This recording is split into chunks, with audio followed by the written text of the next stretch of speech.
Thank you very much, and good evening, everybody. And welcome to the latest meeting on our Say No to the EU tour. And what a good day it is to be here in Gateshead, because you might have noticed, if you've watched television or listened to the radio today, we've been treated to a whole series of political has-beens and big corporate businesses who support open-door immigration to drive down labour prices. Yes, we've been treated to the launch of the Stay in the EU campaign. Well, it's backed by some very popular people. I'm surprised to get this reaction. I mean, goodness me, it's backed by Tony Blair. Well, I've got an even better one for you.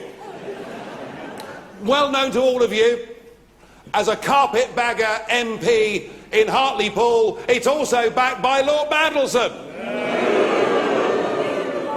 And what they're telling us is we must remain members of the European Union because it's good for business.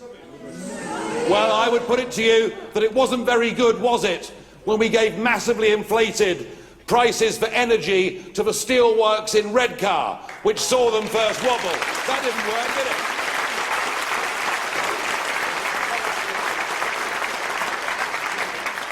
And they come out with rubbish, such as the really rather excellent Nissan factory at Sunderland, just about one of the most efficient car plants in the world, and we're told by, Lord Rose, that if we weren't part of this European Union, they wouldn't buy our motor cars. Well, let's just have a think about that, shall we? Yes, more rubbish, I agree with you. Yeah, sure, we manufacture motor cars in Sunderland and elsewhere in this country, and many of them we export. We export more of the motor cars made here outside the EU, but yes, we sell a large number to the EU. But unless I'm mistaken, going around Newcastle and the North East today, I saw quite a few motor cars that were from Mercedes and were from Audi, and even some, although maybe the owners are now ashamed of them, manufactured by Volkswagen. The point is, folks, they sell us 800,000 cars a year more than we sell them. The idea that the German car manufacturers wouldn't sell their products in Britain because we weren't part of the European Union is simple, arrant nonsense.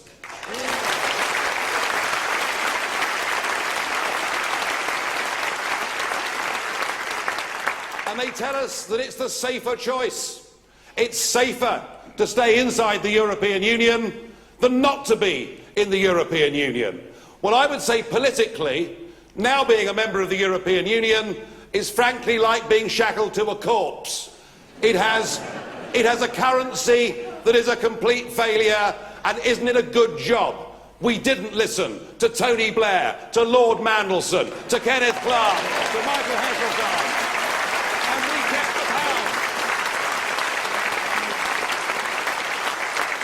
And thank goodness we did keep the pound. And those same people, those self-same people who told us that investment would dry up, who told us that jobs would suffer, who told us that we would be a poorer country if we didn't join the euro, are the very same voices telling us we must remain members of this political union. And I would put it to you, they were wrong then and they're wrong now.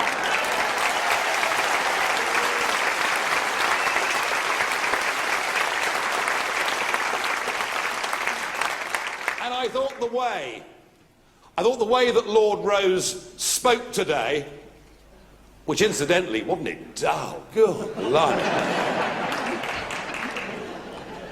I mean, it's all right being wrong in life, but have a bit of enthusiasm about it. No, I thought during that dull as ditchwater speech, what we saw was a quite deliberate deception. He kept referring to Europe. And in an interview later on in the day, he even referred to the European community. And this is a deliberate deception, because those of us that want to withdraw from the European Union, we want an amicable divorce from political union and its replacement with a genuine free trade agreement, which is what we thought we'd signed up to back in the 1970s.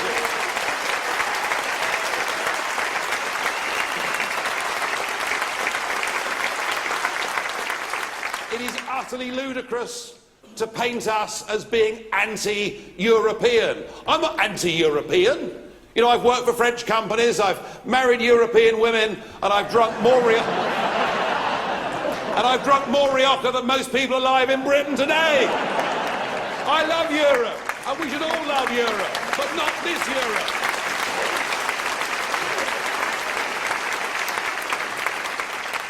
So that, I thought, was an absolute deception. But the thing that really stuck in my craw was when Lord Rose said that staying a member of the European Union was the patriotic thing to do. How can it be patriotic to give away your democracy, to give away control of your country, to give away the ability of your parliament and your courts to legislate in the interests of the British people? How can it be patriotic to give that away to a group of unelected bureaucrats based in Brussels? It can't, can it?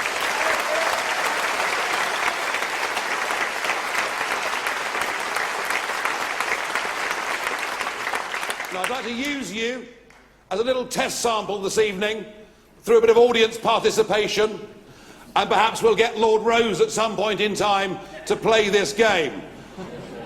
I want to ask you, when it comes to being patriotic, I want to ask you a choice. Which is your flag? Can we see a flag, please?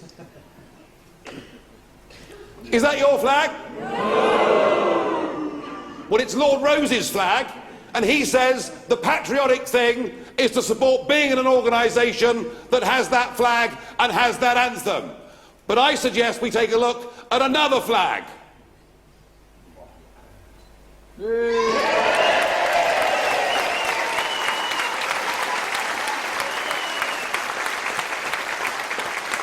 can they stop? Can they stop lying? Can they stop pretending that this is anything other than... They probably can't, you're right. They should stop lying, and they should stop pretending that it's patriotic to be a member of a club that takes away, in a sense, our identity, our sense of who we are. Even the British passport, if you look at it, the first two words on it are European Union. So frankly, that was the part of the speech today that I thought was utterly and thoroughly despicable. His attempt to wrap their campaign in our flag.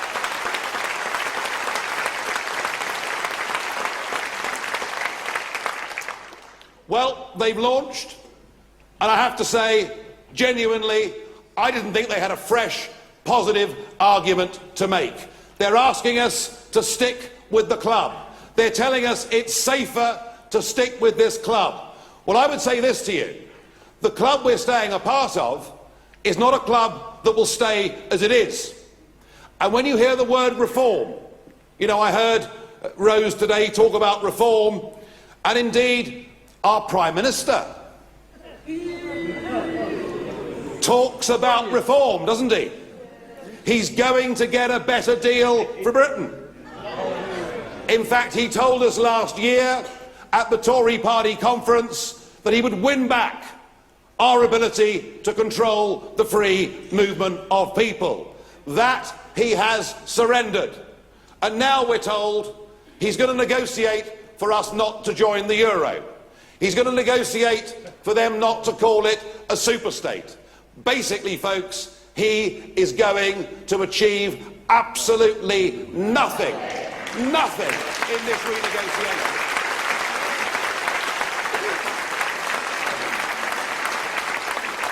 And when Rose and the others talk about reform, say, wouldn't it be better for us to stay inside and fight our corner? My answer to that is this. We've been trying to do that now for 40 years. And after 40 years, other than a bit of a British rebate, we are still members of a club that costs us net over £30 million a day to be a member of. We are part of a club whose courts overrule us. We are part of a club that whenever the British government actually attempts to stand up in the Council of Ministers in Brussels, well, on the 40 occasions that David Cameron's government has tried to oppose EU law, on all 40 occasions we have lost. It's not as if we haven't given this our best shot. We've tried like hell for 40 years to change the EU, and they are now hell-bent, absolutely hell-bent on reform, but it's a different kind of reform to that the In campaign will try to sell to you. I was in Strasbourg last week, and there was a debate with Angela Merkel.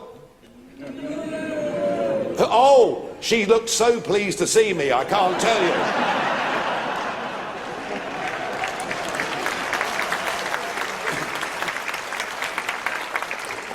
But also there was Monsieur Hollande of France. Well, he's even more unpopular in France than he is in Gateshead, believe you me.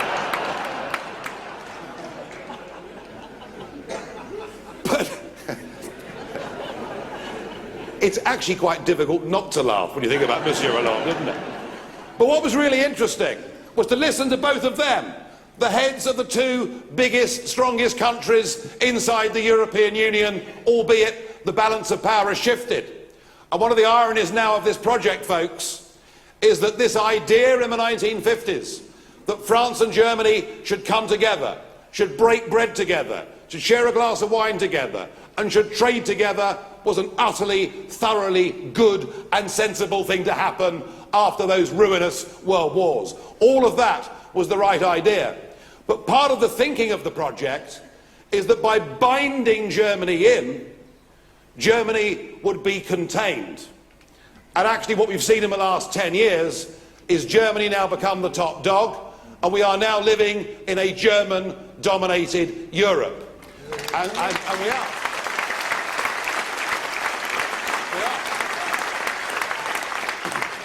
Whatever Mrs. Merkel says goes. When the Greeks have a general election and vote for a new government with a different set of policies, they're told by Mrs. Merkel, I'm sorry, but democracy doesn't matter, and you will have to do as we tell you. When Mrs. Merkel says, we will open up our doors unconditionally to anybody that sets a foot in European soil, what other countries like Hungary or Slovakia oppose, they're crushed into submission and made to share the burden. Mrs. Merkel was very clear last week that her reform is more power for the central organisations of Brussels. And Monsieur Hollande, albeit the junior partner, but what he said, I think, was significant. He said we have to move towards a full European policy.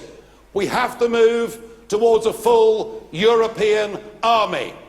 And he said, I listened to what Mr. Farage said, albeit looked a bit like he was sucking a lemon, but anyway. He said, I listened to what Mr. Farage said, and the truth is, if a country does not want to be part of our political project, then they should leave it. I agree with the French.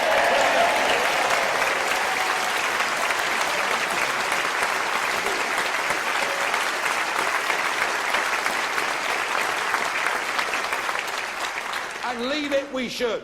Frankly, any of you in this room over the age of 57 that voted in that referendum 40 years ago, frankly, you have been conned, you have been lied to, you have been betrayed because you were told that this was to be about a common market.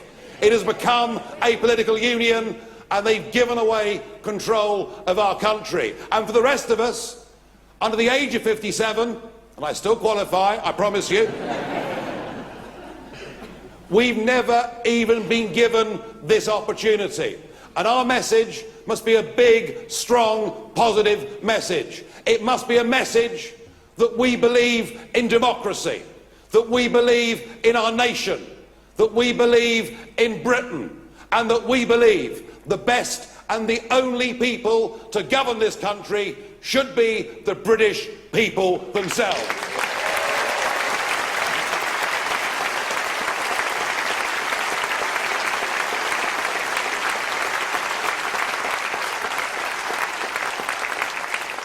And when I say we believe in Britain, I actually mean it, because they don't believe in Britain. And this came home to me. Last year, I did 2 one-hour debates with Nick Clegg. Well, who is he? Who is he indeed? It was quite funny, actually, when Clegg challenged me on LBC Radio to do these live debates. Somebody wrote up on the LBC website that it's a bit like asking the toughest bloke in the pub, would you like to come outside for a punch-up? But anyway, we were talking about trade. And let none of us forget, trade is important. Britain has always been a trading nation. We were talking about trade, and Cleggers was making the argument that we needed... Listen, they've been bloody rude about me. I'm being quite nice.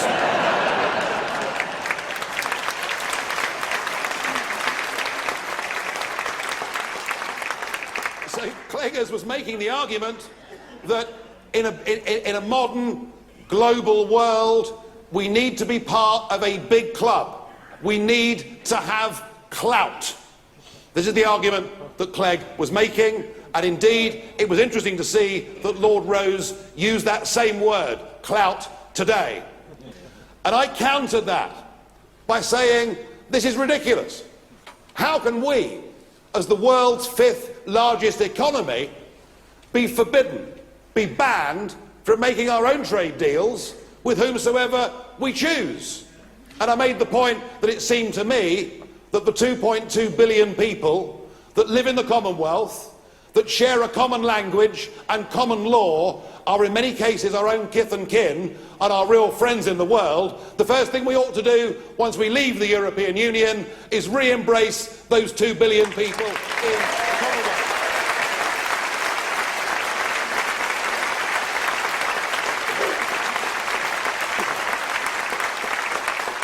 And I pointed out to Nick, that far from not being big enough, Iceland, with a population of 317,000, had earlier in 2014 managed to negotiate its own free trade deal with China.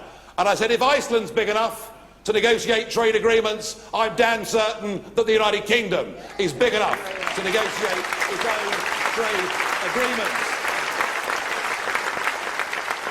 But then something struck me. Something struck me as Clegg was there staring into the cameras, and I turned to Nick in a friendly sort of way, and he stood still, looking straight ahead. And I said, it's all right, I'm used to being unpopular with politicians, it's fine. But something struck me at that moment, and it had never quite struck me before, and I said it. I said, the problem is, Nick, you just don't think we're good enough, do you? And that, folks, is the truth of it. I think for half a century, our politicians, since Suez, since the decline of our empire, our politicians, our leaders, have not believed in this country, have not believed in the people of this country. They've thought we need to be parcelled up and be a 9% say of something bigger.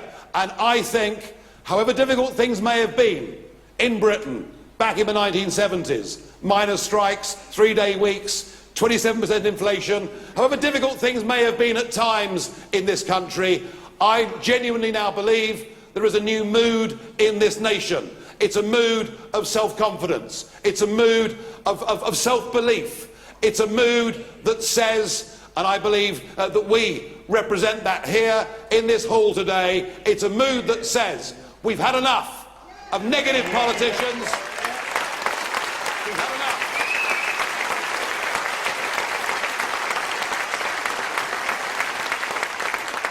We believe that we are good enough and we want our country back.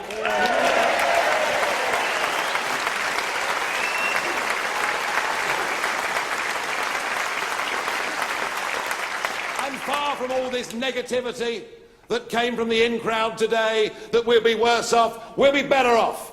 Here we are in the northeast.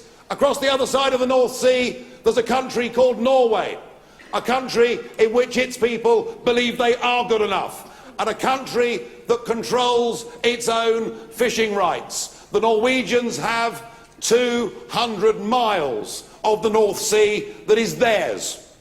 All the fish that swim in that 200 miles are a Norwegian asset, and any foreign fleet that wishes to fish there has to pay for the privilege to do so. And here we are in the northeast of England, where we could have 200 miles of North Sea for our fishing fleets to provide thousands of jobs for families here in this part of the world, and we have control up to 6 miles. We've given away, frankly, what is our birthright, our territorial waters, and I want them back.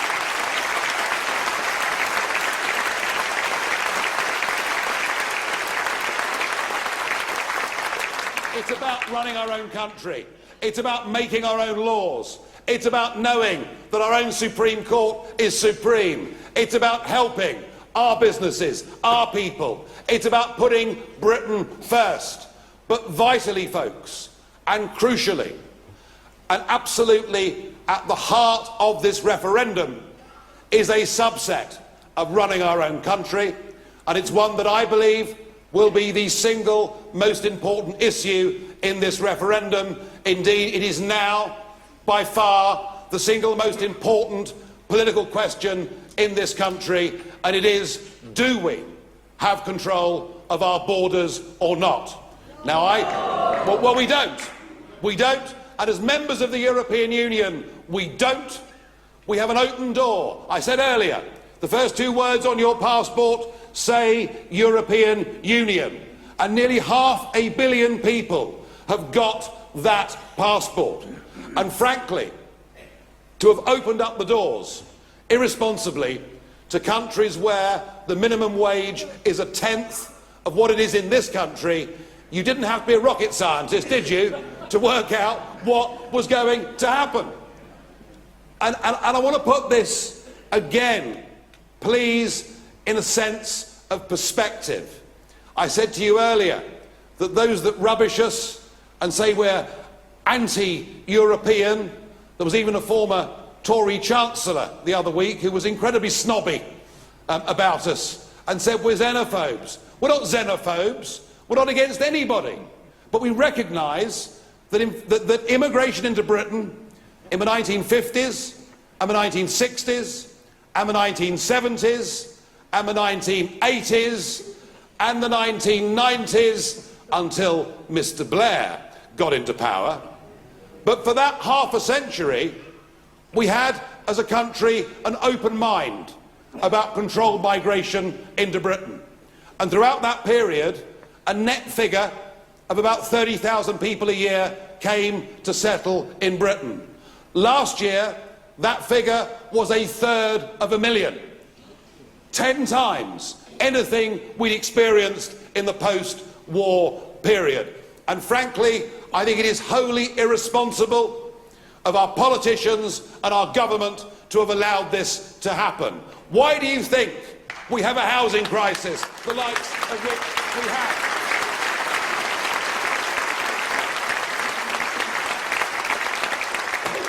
How on earth can you plan for health provision? How on earth can you plan for primary school places if you haven't got a clue in the next 5 or 10 years how many people will actually be living in the country?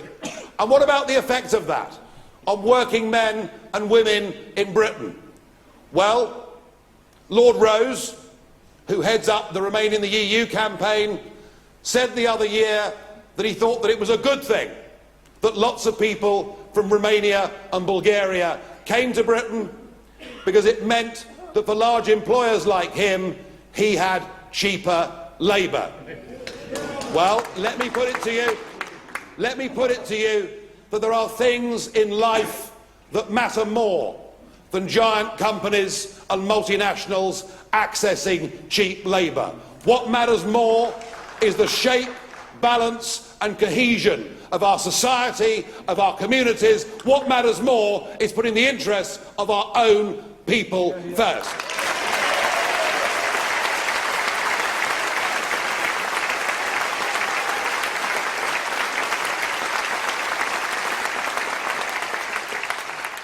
There's been a lot of opinion polling on this.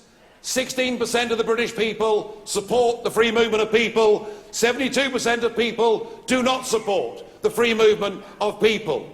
There was a poll the other week that said if Cameron was to renegotiate and get back some control of our borders, how would you vote? And 52% said they'd vote to stay in the European Union. When it was presented to them that he wasn't going to achieve that, only 36% said they would stay in the European Union. This is the key. There is a truth here that they cannot avoid. There is a truth here that for over a decade they've abused me on, consistently abused me on, because what they've been doing is they've been going for the man and not the ball. But the truth, folks, and what in the end will win or lose this referendum for us, is if you want to take back control of your borders, if you want to put in place an Australian-style point system so that we can choose the quantity and quality of who comes to Britain.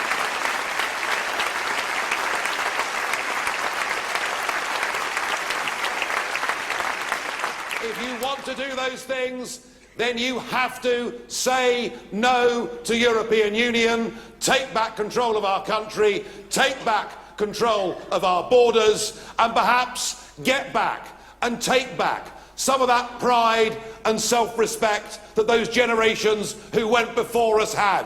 Those men and women who stood up against evil, who stood up against the world to make sure that we could be free people. And that has been squandered. That has been thrown away by career politicians.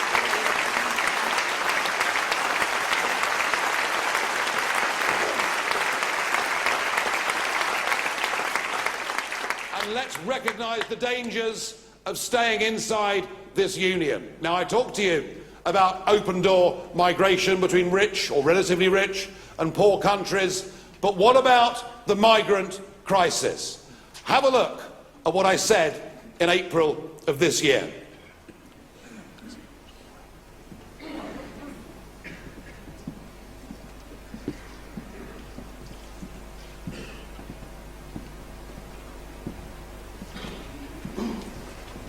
Four years ago, I stood here and said that bombing Libya would be a huge mistake. But of course, the UK Parliament and this Parliament were desperate. There was a clamour to go to war.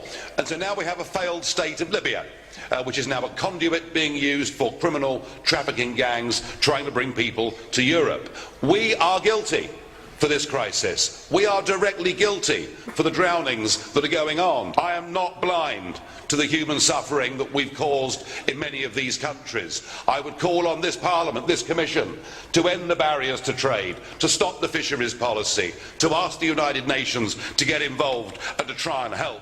But the real question we face is, what are we to do? Are we to go down the Australian system in dealing with this crisis? And indeed, the Australian Premier, Tony Abbott, has offered us his advice and help. Australia faced this, and Australia not only have stopped the boats from coming, they've stopped people from drowning. But no, we're not interested in what the Australians have done. We have decided that we can deal with this on our own. So we've decided that people can come, and that people won't be sent back. The problem, ladies and gentlemen, is this. The definitions for who qualifies for asylum are so wide, they include not just people coming from war, not just people coming from failed states. Mr. Juncker this morning seemed to suggest that perhaps it would even include people who were fleeing poverty. I'm sorry, we simply can't accept countless millions. There is a real and genuine threat. When ISIS say they want to flood our continent with 500,000 Islamic extremists, they mean it. And there is nothing in this document that will stop those people from coming. Indeed, I fear we face a direct threat to our civilization if we allow large numbers of people from that war-torn region into Europe. I promise my party will stand up to this impending disaster for all concerned.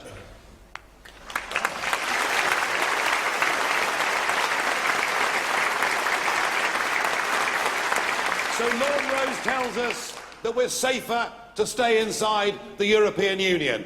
Every prediction I made back in April has come true. Europe has opened up the door not just to genuine refugees, not just to people literally fleeing in fear of their lives. It has opened up the doors to economic migrants from all over the world. Even the European Union's own figures say that over 80% of those that have come have not come from war-torn Syria. And in amongst that, we've already seen one of the terrorist suspects for the first Tunisian massacre landing on a beach in Italy. 5 people were arrested in Hungary having jihadist beheading videos on their phone. We are facing a genuine threat to our civilization, and I repeat what I said in that film. When ISIS say they are serious about flooding our continent with their jihadists, I would suggest, folks, they mean it. And we can't pretend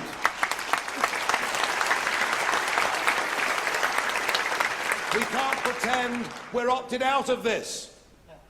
Because all that has to happen is for the hundreds of thousands who come to Germany to be given German passports, and a German passport is an EU passport, which means that anybody can come here. It is not safer to stay within a European Union whose foreign policy in the Ukraine and whose attitude towards the problems in North Africa and the Middle East is putting all of us at so much peril. It is not safer to stay inside a European Union that just today has made it clear it intends to abolish the last national vetoes that exist. It makes no sense to stay inside a European Union who, when they make laws that are bad for our businesses and bad for our industries, even when we stand up in the Council of Ministers, we get outvoted 100% of the time.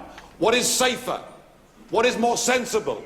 What is more practical than taking back control of our own lives and our own destiny and being the proud masters of our own house? That is what we must fight for.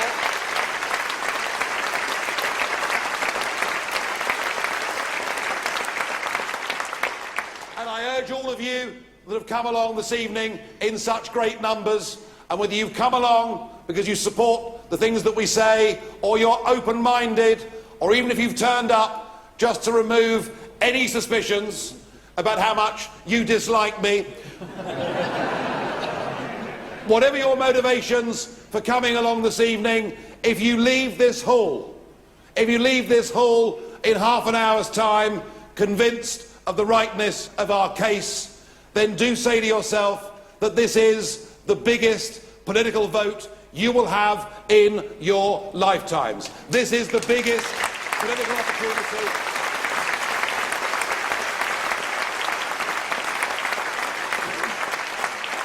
And if you believe in Britain, and if you believe that our children and grandchildren should grow up as free, proud people, then grab this opportunity with both hands. It may be the only chance we ever get. Thank you very much indeed.